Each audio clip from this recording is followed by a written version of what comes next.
നമസ്കാരം എല്ലാ പ്രേക്ഷകർക്കും ഹലോ ഡോക്ടറിലേക്ക് സ്വാഗതം. വന്ധ്യത എങ്ങനെ അകറ്റാം എന്ന വിഷയമാണ് ഇന്ന് ഹലോ ഡോക്ടർ ചർച്ച ചെയ്യുന്നത്.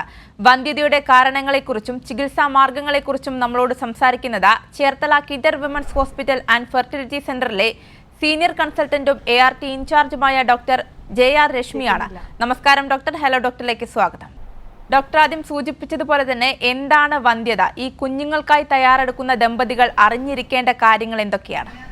വിവാഹശേഷം ഒരു വർഷത്തോളം ഒരുമിച്ച് താമസിച്ച് കുഞ്ഞുങ്ങളുണ്ടാവാൻ ശ്രമിച്ചിട്ടും കുഞ്ഞുങ്ങളുണ്ടാവാത്ത അവസ്ഥേനെയാണ് വന്ധ്യത എന്ന് പറയേണ്ടത്. പക്ഷേ ഈ ഒരു വർഷം എന്നുള്ളത് എല്ലാവർക്കും ആപ്ലിക്കബിൾ അല്ല. 35 വയസ്സിന് മുകളിലുള്ള സ്ത്രീകൾ, പിന്നെ ക്രമം തെറ്റിയ ആർത്തവം, അണ്ഡാശയത്തിലോ ഗർഭാശയത്തിലോ നേരത്തെ ഓപ്പറേഷൻ ചെയ്തവർ, ക്യാൻസർ ട്രീറ്റ്മെൻറ്റ് അത് സ്ത്രീക്കായാലും പുരുഷനായാലും നേരത്തെ എടുത്തിട്ടുള്ളവർ, ഇവരൊക്കെ 6 മാസത്തിൽ തന്നെ ഡോക്ടറെ കാണേണ്ടതും അവരുടെ വന്ധ്യതാ ചികിത്സ തുടങ്ങേണ്ടതുമാണ്. ഡോക്ടർ, ഈ വന്ധ്യതയുടെ പ്രധാന കാരണങ്ങൾ എന്തൊക്കെയാണ്? എന്തെല്ലാം ഘടകങ്ങളാണ് ഈ അവസ്ഥയ്ക്ക് കാരണമാകുന്നത്? ഏകദേശം 30-40% വന്ധ്യത സ്ത്രീയുടെ കാരണത്താലാണെങ്കിൽ ഒരു 30-40% വന്ധ്യത പുരുഷൻ്റെ കാരണത്താലാണ് വരിക. അണ്ടോൽപാദന ശേഷിയിലെ കുറവുകൾ, അണ്ടോൽപാദനത്തിലെ തകരാറുകൾ, ഫെലോപ്പിയൻ ട്യൂബ് അതായത് നമ്മുടെ അണ്ടവാഹിനി കുഴലിലുള്ള ബ്ലോക്കുകൾ, യൂട്രസിലുള്ള മുഴകൾ അല്ലെങ്കിൽ യൂട്രസിൻ്റെ സൈസിലുള്ള വലിപ്പം, ഇതൊക്കെയാണ് സ്ത്രീ വന്ധ്യതയുടെ പ്രധാന കാരണങ്ങൾ. പുരുഷൻ്റെ ബീജത്തിൻ്റെ എണ്ണത്തിലോ അല്ലെങ്കിൽ ചലനശേഷിയിലോ അതിൻ്റെ രൂപത്തിലോ ഉള്ള സാരമായ കുറവുകൾ, ഇതൊക്കെയാണ് സാധാരണമായി പുരുഷ വന്ധ്യതയുടെ കാരണങ്ങളായി പറയപ്പെടുന്നത്. അപ്പോൾ രണ്ടുപേരും, അതായത് സ്ത്രീനെയും പുരുഷനെയും ഒരുമിച്ച് വേണം നമ്മൾ ഇവാലുവേറ്റ് ചെയ്യാനും എന്താണ് കാരണമെന്ന് കണ്ടുപിടിക്കാനും. ഈ പാരമ്പര്യം വന്ധ്യതയ്ക്ക് ഒരു പ്രധാന കാരണമാണോ? അങ്ങനെ കണക്കാക്കാൻ കഴിയുമോ? പാരമ്പര്യം വന്ധ്യതയുടെ ഒരു പ്രധാന കാരണമായി കണക്കാക്കാൻ പറ്റില്ല. പക്ഷെ ചില ഫാമിലീസിൽ PCOD പോലുള്ള അസുഖങ്ങൾ അമ്മയ്ക്കുണ്ടെങ്കിൽ അത് കുട്ടികൾക്കും വരാനുള്ള സാധ്യത കൂടുതലാണ്. പക്ഷേ അതിനെ നമുക്കൊരു പ്രധാന കാരണമായിട്ട് കണക്കാക്കാൻ കഴിയില്ല. വന്ധ്യത വരാതിരിക്കാൻ നമ്മൾ ശ്രദ്ധിക്കേണ്ട കാര്യങ്ങൾ എന്തൊക്കെയാണ്? എങ്ങനെയൊക്കെ നമുക്ക് വന്ധ്യതയെ തടയാൻ സാധിക്കും?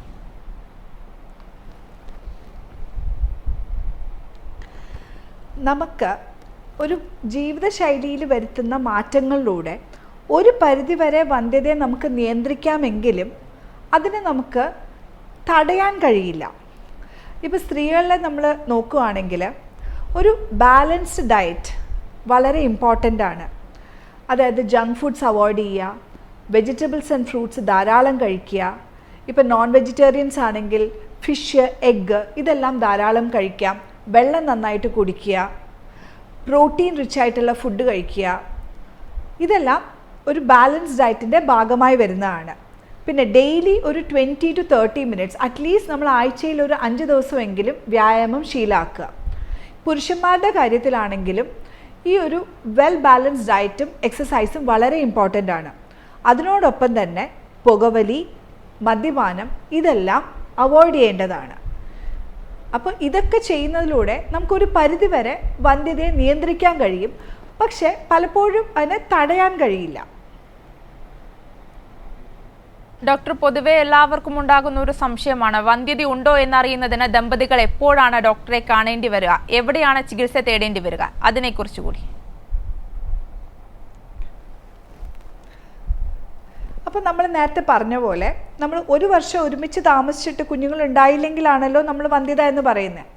അപ്പോൾ ഒരു വർഷം നമ്മൾ ഒരുമിച്ച് താമസിച്ചിട്ട് ആയില്ലെങ്കിലാണ് നമ്മളൊരു ഡോക്ടറിനെ കാണേണ്ടത്.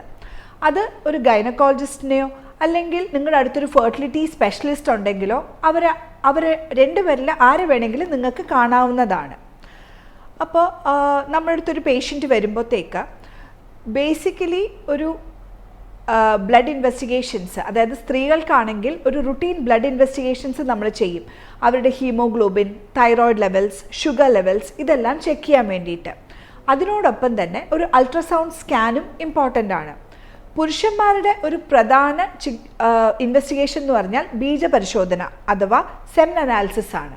അപ്പം ഇങ്ങനെയാണ് ഒരു ഡോക്ടറിനെ നിങ്ങൾ കാണുമ്പോൾ ആദ്യം അവരെ നമ്മൾ ടെസ്റ്റുകൾ പറയുന്നതും ചെയ്യുന്നതും. ഈ വന്ധ്യതയ്ക്കുള്ള ചികിത്സാ രീതികൾ എന്തൊക്കെയായിരിക്കും? ഇപ്പോഴത്തെ കാലത്ത് കൂടുതൽ നൂതനമായ ചികിത്സാ മാർഗങ്ങൾ എന്തൊക്കെയായിരിക്കും?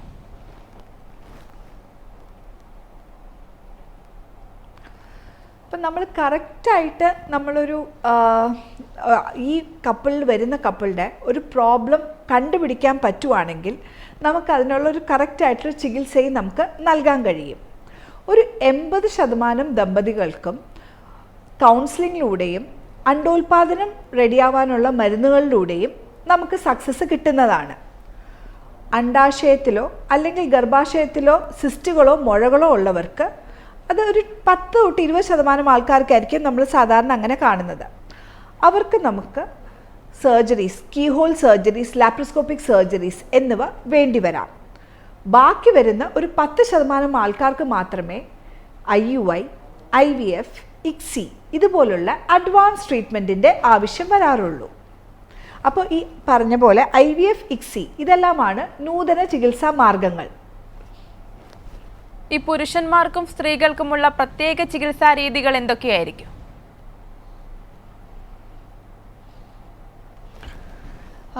ഇപ്പം നമുക്ക് ഞാൻ നേരത്തെ പറഞ്ഞ പോലെ ആർക്കാണ് പ്രശ്നം ആ രീതിയിലാണ് നമ്മൾ ചികിത്സിക്കേണ്ടത്. ഇപ്പം സ്ത്രീയുടെ അണ്ടോൽപാദനത്തിനാണ് പ്രശ്നമെങ്കിൽ നമ്മൾ അണ്ടോൽപാദനത്തിന് വേണ്ടിയിട്ടുള്ള മരുന്നുകളായിരിക്കും നമ്മൾ കൊടുക്കുക. ഇപ്പോൾ പുരുഷന്മാരുടെ ബീജത്തിൻ്റെ അളവിലോ അല്ലെങ്കിൽ ചലനശേഷിയിലോ ആണുള്ള മാറ്റങ്ങളാണെങ്കിൽ അവർക്ക് അതിന് വേണ്ടിയിട്ടുള്ള മെഡിസിൻസോ അല്ലെങ്കിൽ അവർക്ക് അതിൻ്റെ കൂടെ എന്തെങ്കിലും വെരിക്കോസീൽ പോലുള്ള അസുഖങ്ങളുണ്ടെങ്കിൽ നമ്മൾ സർജറിയോ നിർദ്ദേശിക്കാറുണ്ട്. അപ്പോൾ ഇതൊക്കെയാണ് നമുക്ക് ആർക്കാണ് പ്രശ്നം അത് നമ്മൾ കണ്ടുപിടിച്ച് അവർക്കുള്ള ട്രീറ്റ്മെൻറ്റ് നമ്മൾ കൊടുക്കാറുണ്ട്. ഡോക്ടർ, എപ്പോഴായിരിക്കും IVF ട്രീറ്റ്മെന്റിലേക്ക് പോകേണ്ട ഒരു സാഹചര്യം വരുന്നത്? ഈ IVF ട്രീറ്റ്മെന്റിനെ കുറിച്ച് കൂടി ഒന്ന് വിശദീകരിക്കാമോ? ഓക്കെ, ഞാൻ നേരത്തെ പറഞ്ഞ പോലെ ഒരു 10% ആൾക്കാർക്ക് മാത്രമേ നമുക്ക് ഇങ്ങനൊരു അഡ്വാൻസ് ട്രീറ്റ്മെൻറ്റിൻ്റെ ആവശ്യം വരാറുള്ളൂ. അതായത് ഇപ്പം ഫെലോപ്പിയൻ ട്യൂബിലെ ബ്ലോക്ക് അത് നമുക്ക് സാധാരണമായി സർജറിയിലൂടെ നമുക്ക് അതിന് മാറ്റാൻ കഴിയില്ല. പിന്നെ ദീർഘകാലമായി മറ്റ് പല ചികിത്സകൾ എടുത്തിട്ടും കുഞ്ഞുങ്ങളാകാത്തവർ, പുരുഷൻ്റെ ബീജത്തിൻ്റെ അളവിലോ അല്ലെങ്കിൽ ചലനശേഷിയിലോ സാരമായുള്ള കുറവുള്ളവർ, അല്ലെങ്കിൽ പ്രസവം നിർത്തിയ ശേഷവും വീണ്ടും ഒരു കുഞ്ഞ് വേണമെന്ന് ആഗ്രഹിക്കുന്നവർ, ഇവർക്കൊക്കെ മാത്രമാണ് IVF ചികിത്സ നമ്മൾ നിർദ്ദേശിക്കാറുള്ളത്. അപ്പോൾ IVF എന്ന് പറഞ്ഞാൽ ഇൻ വിട്രോ ഫെർട്ടിലൈസേഷൻ എന്നാണ്. ഇതിനകത്ത് സ്ത്രീക്കോ പുരുഷനോ ആർക്കാണ് പ്രശ്നമെങ്കിലും മെയിൻ ട്രീറ്റ്മെൻറ്റ് നമ്മൾ ഈ IVF ചികിത്സ സ്ത്രീക്കായിരിക്കും കൊടുക്കുക. ഇതിനകത്ത് നമ്മൾ പീരിയഡ്സിൻ്റെ 2ാമത്തെ ദിവസമോ അല്ലെങ്കിൽ 3ാമത്തെ ദിവസമോ തൊട്ട് 10 തൊട്ട് 12 ദിവസം വരെ അവർക്ക് ഇഞ്ചെക്ഷൻസ് വേണ്ടി വരാറുണ്ട്. ആ ഇഞ്ചെക്ഷൻസ് നമുക്ക് നമ്മൾ മടങ്ങിയെത്താം. ഇപ്പോൾ ഒരു പ്രേക്ഷകൻ ചേരുന്നുണ്ട്, നെടുമങ്ങാട് നിന്ന് ജയനാണ്. ജയൻ, ഡോക്ടറോട് ചോദിച്ചോളൂ. ശരി, ഹലോ ജയൻ, ചോദിച്ചോളൂ. സംസാരിച്ചോളൂ. ഒരു കാര്യമുള്ളൂ. ജയൻ, ടിവിയിൽ ശ്രദ്ധിക്കാതെ ചോദ്യം ചോദിച്ചോളൂ. മാഡം, ഞാൻ ചോദിക്കുന്നതായിരുന്നല്ല, ഒറ്റ കാര്യമുള്ളൂ. ഞാൻ കല്യാണം കഴിഞ്ഞിട്ട് ഇപ്പോൾ 4 വർഷമായി. ഞാൻ സെക്കൻഡ് മാരേജ് ആണ്. എനിക്ക് ഫസ്റ്റ് ഒരു കുട്ടി ഉണ്ടായിരുന്നു. അപ്പോൾ നമ്മള് അങ്ങനെ കഴിഞ്ഞു പോവുക. പക്ഷെ എനിക്ക് ഇതുവരെ 4 വർഷമായിട്ട് എനിക്കിതുവരെ കുഞ്ഞുങ്ങളുണ്ടായിട്ടില്ല. ഇതില് എനിക്ക് ഒരു ഫോൾട്ട് ഉള്ളതെന്ന് പറയുന്നത്, എനിക്ക് ഇതിനിടയിൽ ഒരു ആക്സിഡന്റ് പറ്റിയിട്ട് എന്റെ ഒരു വൃഷണത്തിന് ചെറിയ കംപ്ലൈന്റ് ഉണ്ടായിരുന്നു. വേറെ ഒരു ബുദ്ധിമുട്ടും ഇതുവരെ ഉണ്ടായിട്ടില്ലായിരുന്നു. പിന്നെ കല്യാണം കഴിഞ്ഞ് വന്ന സമയത്ത് അവള് പ്രോപ്പർട്ടി എന്താ വെച്ചിരുന്നു. അത് സെക്കൻഡ് മാരേജ് ആണ്. എന്റെ ഫസ്റ്റ് ആണ്. അപ്പൊ അതൊക്കെ എടുത്ത് മാറ്റി എല്ലാം കഴിഞ്ഞതിന് ശേഷം ഇത്രയും നാളായിട്ട് എനിക്ക് കുഞ്ഞുങ്ങൾ ഇതുവരെ ഉണ്ടായിട്ടില്ല. അപ്പോ ഞങ്ങള് ഇതുവരെ ഡോക്ടറെ കണ്ടായിരുന്നു. അപ്പൊ അവർക്ക് വേറെ ഒരു വിഷയമില്ല. പിന്നെ എന്റെ അടുത്തും ഒരു ഗേനൊക്കെ പറഞ്ഞെന്ന് പറഞ്ഞു കഴിഞ്ഞാൽ ഇയാൾക്ക് ഒരു പ്രശ്നമുണ്ടല്ലോ, എല്ലാം ബാക്കിയെല്ലാം ഓക്കെ അല്ലേ, പിന്നെ എന്താ എന്നുള്ളത് നമുക്ക് നോക്കാമെന്ന് പറഞ്ഞായിരുന്നു. ഞാൻ പിന്നീട് ടെസ്റ്റിങ്ങിനൊന്നും പോയിട്ടില്ല. പക്ഷെ ഇത് എന്തായിരിക്കും ഇങ്ങനെ വരാൻ കാരണം? നമ്മള് ഇതിനകത്ത് ആദ്യം തന്നെ നമ്മൾ ഒന്ന് ബീജം പരിശോധിച്ച് നോക്കുന്നത് നല്ലതാണ്. അത് ചെയ്തിട്ടുണ്ടോ ജയൻ? ബീജം നമ്മൾ മുമ്പേ പരിശോധിച്ച് നോക്കിയിട്ടുണ്ടോ? ഇല്ല ഇല്ല ഇല്ല. അപ്പം ബീജ പരിശോധന നമ്മൾ ആദ്യം ഒന്ന് നടത്തണം. ഇപ്പോൾ ഒരു വൃഷ്ണം ഉണ്ടെങ്കിലും കുഴപ്പമില്ല, പ്രഗ്നൻസി ആവാൻ പറ്റും. പക്ഷെ എന്നാലും നമ്മൾ ഒരു വൃഷ്ണത്തെ മാറ്റുമ്പോൾ മറ്റേ വൃഷ്ണത്തിലേക്കുള്ള രക്തപ്പോക്കൊക്കെ ഒന്ന് കുറയും. അപ്പോൾ അതിനെ ഒന്ന് ടെസ്റ്റ് ചെയ്യാൻ വേണ്ടിയിട്ട് ഒന്ന് ബീജം ഒന്ന് ടെസ്റ്റ് ചെയ്ത് നോക്കണം. ബീജം ടെസ്റ്റ് ചെയ്ത് നോക്കിയിട്ട് അതിൻ്റെ അടിസ്ഥാനത്തിൽ വേണം നമ്മൾ കൂടുതൽ ചികിത്സ പറ്റി ചിന്തിക്കാൻ വേണ്ടിയിട്ട്. അപ്പോൾ ബീജത്തിൻ്റെ അളവും അതിൻ്റെ ചലനശേഷിയും ഒക്കെ നോക്കിയിട്ട് അതനുസരിച്ചാണ് നമ്മൾ ട്രീറ്റ്മെൻറ്റ് പറയുക. ശരി, ജയനെ വ്യക്തമായെന്ന് കരുതുന്നു. ഡോക്ടർ, നേരത്തെ നമ്മൾ IVF ട്രീറ്റ്മെന്റിനെ കുറിച്ചായിരുന്നു സംസാരിച്ചു കൊണ്ടിരുന്നത്. ഡോക്ടർക്ക് തുടരാം. അതെ അതെ അപ്പോൾ ഞാൻ പറഞ്ഞ പോലെ 10 തൊട്ട് 12 ദിവസം വരെ നമ്മൾ ഇഞ്ചക്ഷൻ എടുത്തിട്ട് നമ്മൾ അണ്ടം മെച്ചുവർ ആയതിനു ശേഷം അണ്ടം വെളിയിലേക്ക് എടുക്കുന്നു. ആ അണ്ടത്തിനെ നമ്മൾ ബീജവുമായിട്ട് സംയോജിപ്പിക്കുന്നു. ഇത് നമ്മൾ എംബ്രിയോളജി ലാബിലാണ് നടക്കുന്നത്. എംബ്രിയോളജിസ്റ്റ് ആണ് ഇത് ചെയ്യുന്നത്. ഈ ഒരു പ്രക്രിയയാണ് നമ്മൾ ഇൻ വിട്രോ ഫെർട്ടിലൈസേഷൻ അഥവാ ICSI എന്ന് പറയുന്നത്. ഇതിനുശേഷം ഭ്രൂണത്തെ വളർത്തി 3 തൊട്ട് 5 ദിവസം വരെ വളർത്തിയിട്ട് നമ്മളത് ഗർഭപാത്രത്തിലേക്ക് നിക്ഷേപിക്കുന്നു. അപ്പം ഇതാണ് IVF ചികിത്സ. ഒരു സമ്മറൈസ് ചെയ്ത് പറയുകയാണെങ്കിൽ ഇതാണ് ആ ചികിത്സ. ഡോക്ടർ, അതുപോലെ തന്നെ ഇത്തരം ചികിത്സാ മാർഗങ്ങളിലൂടെ ഈ പ്രശ്നത്തിന് എത്രത്തോളം പരിഹാരം കാണാനാകും?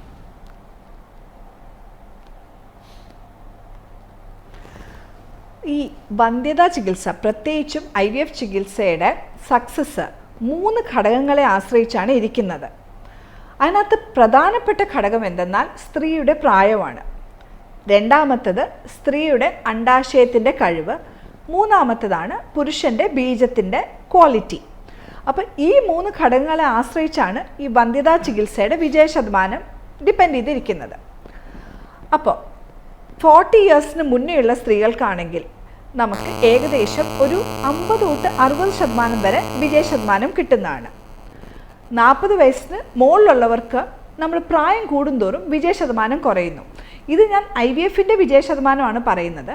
പക്ഷേ ഈ വന്ധ്യത അനുഭവിക്കുന്ന ഭൂരിഭാഗം ആൾക്കാർക്കും കൃത്യമായ കാരണങ്ങൾ കണ്ടുപിടിച്ച് ചികിത്സിക്കുകയാണെങ്കിൽ നമുക്ക് സക്സസ്ഫുൾ ആവുന്നതാണ് ഈ ട്രീറ്റ്മെൻറ്റ്. ശരി ഡോക്ടർ, ഇപ്പോൾ നമുക്കൊപ്പം ഒരു പ്രേക്ഷക ചേരുന്നുണ്ട്. തൃശ്ശൂരിൽ നിന്നും വിദ്യയാണ്. വിദ്യ, ഡോക്ടറോട് ചോദിച്ചോളൂ. ഹലോ, ചോദിച്ചോളൂ. ഡോക്ടർ, ഞാൻ വിദ്യയാണ്. ഡോക്ടർ, ഞാനിങ്ങനെ 2 വർഷം കഴിഞ്ഞു മാരേജ് കഴിഞ്ഞിട്ട്. പിന്നെ അതിനുശേഷം ട്രീറ്റ്മെന്റ് പറയുമ്പോൾ ഡോക്ടർ പറഞ്ഞത് ഇങ്ങനെ ട്യൂബിൽ ബ്ലോക്ക് ഉണ്ടോ നോക്കാം, HSG ടെസ്റ്റ്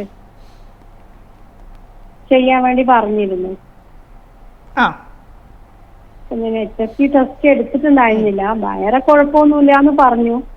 അപ്പൊ അതായിരിക്കോ ഡോക്ടർ, അതോ ഇനിയിപ്പോ ഏജ് പ്രോബ്ലം അങ്ങനെ ഈ ഒരു 38 വയസ്സില് ഈ HSG ടെസ്റ്റ് ചെയ്യാൻ പറ്റുമോ എന്ന് അറിയാൻ വേണ്ടിയിട്ടായിരുന്നു ഡോക്ടർ.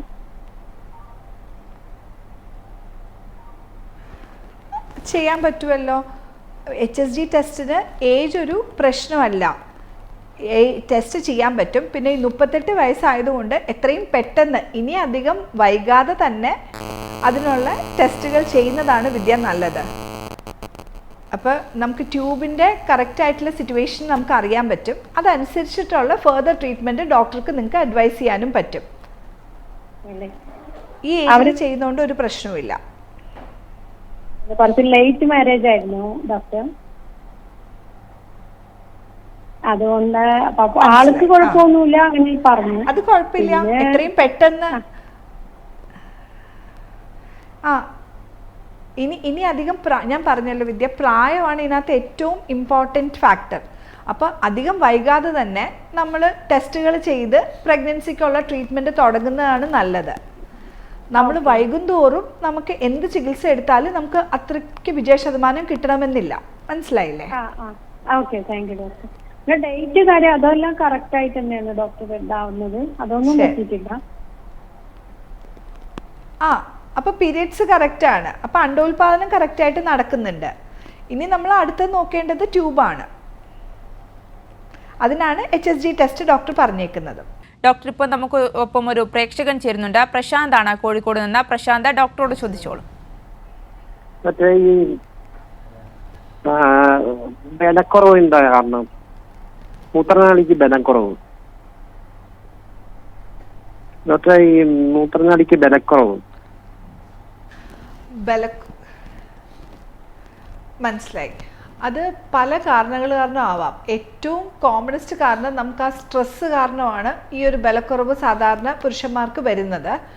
അതിന് നമ്മൾ ഒരു ഫെർട്ടിലിറ്റി സ്പെഷ്യലിസ്റ്റിനെയോ അല്ലെങ്കിൽ ഒരു യൂറോളജിസ്റ്റിനെയോ കണ്ട് നമ്മൾ ഡീറ്റെയിൽ ആയിട്ട് നമ്മൾ കുറച്ച് ടെസ്റ്റുകൾ ചെയ്ത് ഹോർമോൺ ടെസ്റ്റുകളും ചെയ്തിട്ട് നമ്മൾ ചികിത്സ എടുക്കേണ്ടതാണ്.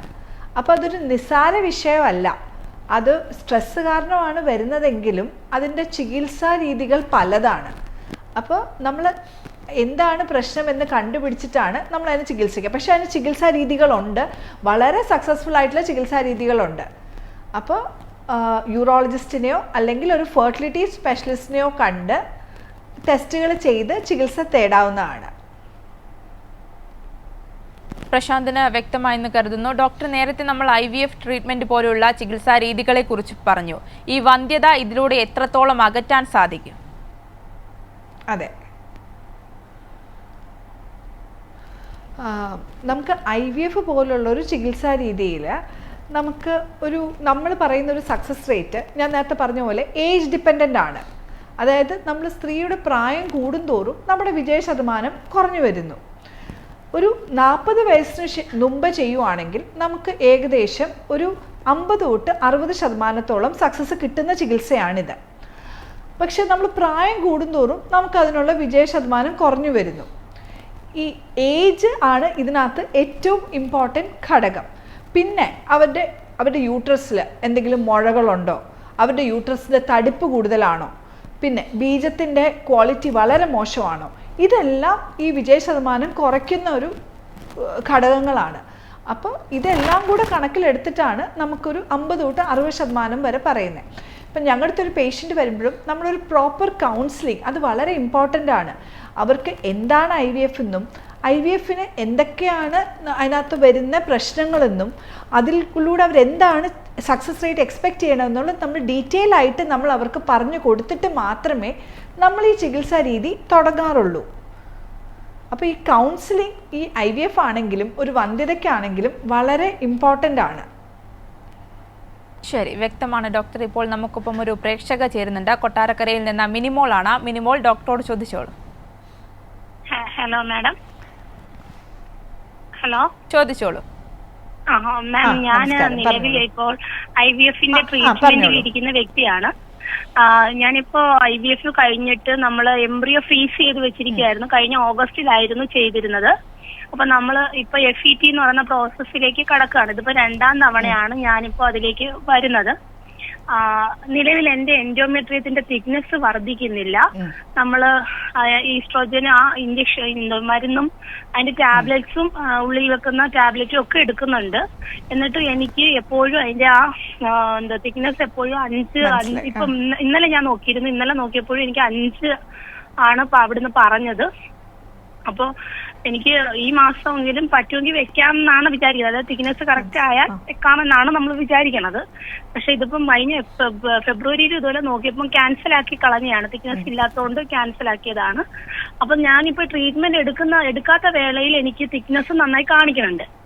അതായത് കഴിഞ്ഞ 2 മാസം മുമ്പൊക്കെ നമ്മൾ നോക്കുമ്പോൾ നമുക്ക് നല്ലോണം തിക്നെസ് നോർമലായിട്ട് കാണിക്കുന്നുണ്ട്. ഇപ്പോൾ എനിക്ക് അതായത് ലൂപ്രൈഡ് പോലുള്ള ഇഞ്ചക്ഷൻ ഒന്നും എടുക്കാത്ത നോർമൽ സൈക്കിളാണ് അവരിപ്പം ചെയ്തുകൊണ്ടിരിക്കുന്നത്.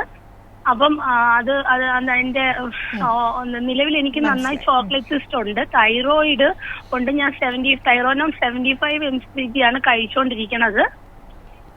പിന്നെ ഇങ്ങനെ വേറെ ഷുഗർ കംപ്ലൈന്റോ അതങ്ങനെയുള്ളതൊന്നും ഇല്ല. അപ്പൊ എനിക്കിപ്പം നല്ല ടെൻഷനുണ്ട്. ഇത് 2nd ടൈം ഇങ്ങനെ നമ്മള് ഇതിനു വേണ്ടി ട്രൈ ചെയ്തിട്ടും തിക്നെസ് വർദ്ധിക്കാൻ. കാരണം എനിക്കിപ്പം 40 വയസ്സായിട്ടുണ്ട് മാഡം. എന്താ ചെയ്യേണ്ടതെന്ന് ഒരു ഐഡിയ ഇല്ല. നിലവിൽ അവർ പറയുന്ന ടാബ്ലറ്റ്സ് ഒക്കെ ഞാൻ എടുക്കുന്നുണ്ട്. പിന്നെ വെയിറ്റ് ഉണ്ട് മാം, വെയിറ്റ് ഉണ്ട് 98 kg വെയിറ്റ് ഉണ്ട്. കാരണം 118 ആയിരുന്നു, ഞാൻ കുറച്ച് 98 വരെ വന്നതാണ്. തൈറോയിഡ് ഒക്കെ നിൽക്കുന്നതുകൊണ്ട് കുറയാനൊക്കെ വലിയ ബുദ്ധിമുട്ടൊക്കെ ഉണ്ട്. ഞാൻ അത്ര ഒരുപാട് ഡയറ്റും കാര്യങ്ങളൊക്കെ ചെയ്താണ് ഇത്രയെങ്കിലുമൊക്കെ എത്തിച്ചത്. അപ്പം എന്ത് ചെയ്താൽ നമുക്ക് ഈ എൻഡോമെട്രി നോർമലായിട്ട് എന്ത് എന്ത് എന്ത് പറ്റുമെന്നുള്ളതൊന്നും പറഞ്ഞ ഉപകാരമായിരുന്നു. അപ്പം മിനി എൻ്റെ അടുത്ത് പറഞ്ഞ രീതിയിൽ തന്നെ മിനിക്ക് വളരെ സ്ട്രെസ്ഫുൾ ആണ് അല്ലേ, ഭയങ്കര സ്ട്രെസ്ഡ് ഔട്ടാണ്. ആദ്യം തന്നെ ഈ ടെൻഷൻ ഒന്ന് കുറയ്ക്കണം. അതായത് നമ്മളെപ്പോഴും നമ്മുടെ അടുത്ത് വരുന്ന ആൾക്കാരോട് പറയുന്നതാണ്, നിങ്ങൾ എന്തെങ്കിലും യോഗ മെഡിറ്റേഷൻ കൂടെ ശീലമാക്കാൻ വേണ്ടി നമ്മൾ പലപ്പോഴും പറയുന്നതാണ്. ഈ സ്ട്രെസ്സ് കാരണം തന്നെ ഈ പല പല പ്രശ്നങ്ങളും വരാം. ഈ യൂട്രസിൻ്റെ തിക്നെസ് കൂടാതിരിക്കാം, യൂട്രസ് തിക്നെസ് കുറയാം. പിന്നെ രണ്ടാമത് നിങ്ങൾ പറഞ്ഞതെന്ന് പറഞ്ഞാൽ നാച്ചുറൽ സൈക്കിളിൽ കുറച്ചും കൂടെ തിക്നെസ് വരുന്നുണ്ടെന്നാണ്. അപ്പോൾ സ്വന്തമായിട്ട് ശരീരത്തിൽ നിന്ന് അണ്ടം വന്ന് ആ അണ്ടത്തിൽ നിന്ന് വരുന്ന ഹോർമോൺ വരുമ്പോൾ നിങ്ങളുടെ യൂട്രസിന് തിക്നെസ് വരുന്നുണ്ട്. അപ്പോൾ നമ്മൾ നാച്ചുറൽ സൈക്കിളിൽ തന്നെ കുറച്ച് വെയിറ്റ് ചെയ്തിട്ടാണെങ്കിലും ഈ പറഞ്ഞ പോലെ ലൂപ്രൈഡ് ഇഞ്ചക്ഷൻ ഒന്നും എടുക്കാതെ തന്നെ നമ്മൾ നാച്ചുറലി അണ്ടോൽപാദനത്തിനുള്ള മരുന്നുകൾ തന്നിട്ട് നമുക്ക് FET ചെയ്യാവുന്നതാണ്. പിന്നെ ഇപ്പോൾ ഇത് രണ്ടുമാണ് നമുക്കിപ്പോൾ ചെയ്യാവുന്നത്. പിന്നെ കുറച്ച് നൂതന ചികിത്സാ മാർഗങ്ങളുണ്ട്. നമ്മൾ യൂട്രസിൻ്റെ ഉള്ളിൽ PRP, സ്റ്റെം സെൽ അങ്ങനത്തെ ചില ഘടകങ്ങൾ നമ്മൾ യൂട്രസിനുള്ളിലേക്ക് വെച്ച് കൊടുത്ത് അതിൻ്റെ തിക്നെസ്സിനെ നമുക്ക് വർദ്ധിപ്പിക്കാവുന്നതാണ്. അപ്പോൾ അതായിരിക്കും ഇനിയും തിക്നെസ് നാച്ചുറൽ സൈക്കിളിലും നിങ്ങൾക്ക് തിക്നെസ് വർദ്ധിപ്പിക്കുന്നില്ലെങ്കിൽ ഇതൊക്കെ അടുത്ത നൂതന ചികിത്സാ മാർഗങ്ങളാണ്. അപ്പം ഇനി ആദ്യം സ്ട്രെസ്സ് കുറച്ച് നാച്ചുറൽ സൈക്കിൾ IVF തന്നെ ട്രൈ ചെയ്യുക. അതിനകത്ത് ആയില്ലെങ്കിൽ മാത്രമാണ് നമുക്ക് ഈ ഒരു PRP ഇൻഫ്യൂഷൻ അല്ലെങ്കിൽ സ്റ്റെം സെൽ ഇൻഫ്യൂഷനൊക്കെ ആലോചിക്കാവുന്ന ചികിത്സാ മാർഗങ്ങളാണ്. ഡോക്ടർ, ഈ വന്ധ്യത അകറ്റാനുള്ള ചികിത്സാ മാർഗങ്ങളെക്കുറിച്ച് പല തെറ്റിദ്ധാരണകളുമുണ്ട്. എന്താണ് ഡോക്ടർക്ക് പറയാനുള്ളത്? ഇത് വളരെ ഒരു റെലവൻ്റ് ആയിട്ടുള്ള ക്വസ്റ്റ്യൻ ആണ്. ഈ വന്ധ്യതയുടെ നൂതന ചികിത്സാ മാർഗങ്ങൾ, അതായത് IVF പോലുള്ള നൂതന ചികിത്സാ മാർഗങ്ങളെക്കുറിച്ചും പല തെറ്റിദ്ധാരണകളും ഇന്ന് നമ്മുടെ ജനങ്ങൾക്കിടയിലുണ്ട്. ആദ്യത്തെ ഒരു സംശയം പലരും ചോദിക്കുന്നതെന്ന് പറഞ്ഞാൽ, ഈ സ്ത്രീകൾക്ക് ഇഞ്ചക്ഷൻ എടുക്കുന്നതിലൂടെ എന്തെങ്കിലും കോംപ്ലിക്കേഷൻസ് വരുമോ എന്നാണ്. നമ്മൾ ഒരു സ്ത്രീക്ക് ഇഞ്ചക്ഷൻ കൊടുക്കുന്നതിന് മുന്നേ പല കാര്യങ്ങളും നമ്മൾ അസസ് ചെയ്തിട്ടാണ് അവർക്ക് ഇഞ്ചക്ഷൻസ് കൊടുക്കുന്നത്. അവരുടെ പ്രായം, അണ്ഡാശയത്തിൻ്റെ കഴിവ്, PCOD ഉണ്ടോ, ഇതെല്ലാം നമ്മൾ നോക്കിയിട്ടാണ് അവർക്ക് അനുയോജ്യമായ ഒരു പ്രോട്ടോക്കോളും അവർക്ക് അനുയോജ്യമായ മെഡിസിൻസ് നമ്മൾ തിരഞ്ഞെടുക്കുന്നത്. അപ്പോൾ കറക്റ്റായിട്ട് അവർക്ക് അനുയോജ്യമായ പ്രോട്ടോക്കോളിൽ അവർക്ക് അനുയോജ്യമായ മെഡിസിൻ കൊടുക്കുകയാണെങ്കിൽ ഇത് വളരെ സേഫ് ആയിട്ടൊരു ചികിത്സയാണ്. സാധാരണഗതിയിൽ നമ്മൾ ഒരു കോംപ്ലിക്കേഷനും നമ്മൾ കാണാറില്ല. രണ്ടാമത്, IVF-ലൂടെ ഉണ്ടാവുന്ന കുഞ്ഞുങ്ങൾക്ക് എന്തെങ്കിലും പ്രശ്നങ്ങളുണ്ടാവുമോ എന്ന്, അതും ഒരു തെറ്റിദ്ധാരണ മാത്രമാണ്. സാധാരണ ഗതിയിൽ ഗർഭധാരണം നടക്കുമ്പോൾ ഉണ്ടാവുന്ന കുഞ്ഞുങ്ങളെ പോലെ തന്നെയാണ് IVF-ലൂടെ ഉണ്ടാവുന്ന കുഞ്ഞുങ്ങളും. അവർക്ക് പ്രത്യേകിച്ച് ഒരു വ്യത്യാസങ്ങളും നമ്മൾ കാണാറില്ല. ഇനി പലർക്കും മനസ്സിലുണ്ടാകുന്ന ഒരു പേടിയാണ് IVF ലാബിൽ എന്തെങ്കിലും മിക്സപ്പ് നടക്കുമോ എന്ന്. നമ്മൾ ഇലക്ട്രോണിക് വിറ്റ്നസിംഗ് സിസ്റ്റം അല്ലെങ്കിൽ ഒരു ഡബിൾ വിറ്റ്നസിംഗ് സിസ്റ്റമാണ് നമ്മൾ ഉപയോഗിക്കുന്നത്. അതായത് പല ലെവലുകളിലും നമ്മൾ വിൽ മേക്ക് ഷ്യൂർ ദാറ്റ് അങ്ങനെ ഒരു കോംപ്ലിക്കേഷൻ വരില്ല എന്നുള്ളത്. അതുകൊണ്ട് അങ്ങനെ ഒരു മിക്സപ്പ് നടക്കാനുള്ള സാധ്യത തീരെയില്ല. അപ്പോൾ ഇതൊക്കെയാണ് സാധാരണമായിട്ട് ആൾക്കാർക്ക് ഉണ്ടാവുന്ന സംശയങ്ങൾ. ശരി ഡോക്ടർ, വളരെയധികം സംശയങ്ങളുള്ള ഒരു വിഷയമായിരുന്നു ഇന്നത്തേത്. സമയപരിമിതി കൊണ്ട് മാത്രം ഞാൻ ഇടപെടുകയാണ്. നമ്മുടെ സംശയങ്ങൾക്ക് മറുപടി നൽകിയത് Cherthala women's hospital and fertility സെന്ററിലെ സീനിയർ കൺസൾട്ടന്റും ART ഇൻചാർജുമായ ഡോക്ടർ JR രശ്മിയാണ്. നന്ദി ഡോക്ടർ.